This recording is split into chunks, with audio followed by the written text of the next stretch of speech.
So Ken, what about the Gen Z? Just as a way to close out, what is it that they can do, not do, right? Obviously, they come with a lot of energy. They're new in an organization. Should they be asking more questions? If they're part of a process, kind of contribute, what they expected, and if they don't see what they kind of thought they would, what did they voice their opinion? So, just any words of advice from their point of view. I think the first thing is if at all your organization is using OKRs, then use OKRs as a career accelerator and not as a compliance anchor.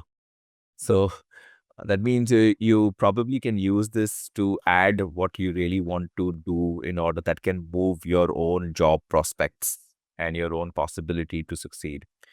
Ask why every time. Whenever you're doing something, ask why. I think that's another thing for the Gen Z people whenever they're doing goals.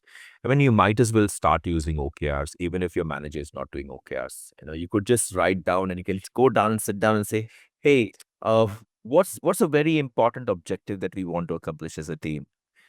How do we measure it? Can I start using the system, start becoming an influencer within the organization who's and people start looking forward to saying, oh yeah, this guy is not just coming in.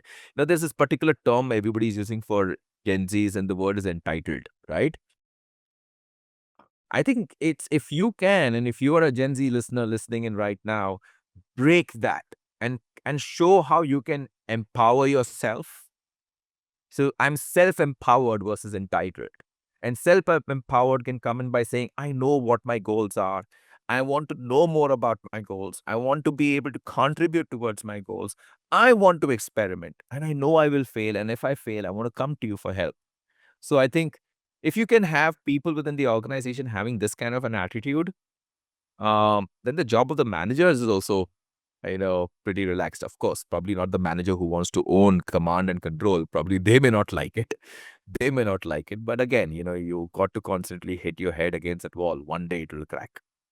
So Okay. also, but Ken, just on that point, the distinction to be made for them to say that, the difference between their individual goal versus a team goal. So in other words, the OKR could be like a team goal, and you could still have a individual, or it could be just collectively a goal, one goal. I mean, if it's a small, Yeah. yeah. Yeah. And that is where, of course, you having individual goals is one thing, but having team goals, if you are a Gen Z member of a team and you have groups of people within the team, I mean, this goes for everybody as well. Go to see what can you do differently to contribute and move the needle on it. It could be a whole lot of sharing and talking about successes.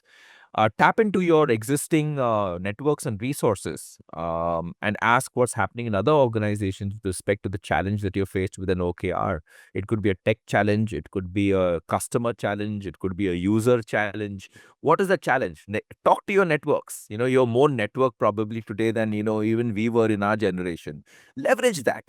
Ask people what's going on. See what's going on. Be curious about the scoreboard, the OKR dashboards. Be curious about it. There's a space in most of the software today. You can comment, you can like, you can award badges to people. Use the software like your very own social media tool, but it's a social goal media tool. So use that to really leverage that and make your presence felt. It's very important to make your presence felt by giving ideas, by commenting.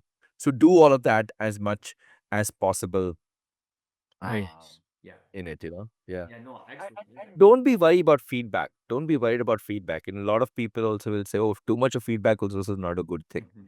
Now, look at feedback as a tool for you to improve. For all the young people joining the workforce today, know that you are on the journey of excellence, and excellence is never perfect. So you can never be perfect. You will make mistakes. Okay. Train yourself to excel and become better every day. But that will include that you will fail and be okay to get feedback. I've seen the reason why entitled is many of the young people have never got strict feedback saying that you can be better at this, so you can't be better at this. They've been mollycoddled. That's what the saying is. Most of the Gen Xers say Gen Zs are mollycoddled. I think we got to, if you feel that you never got good feedback, be ready to enter the workforce with some also strong feedback. So that's another thing.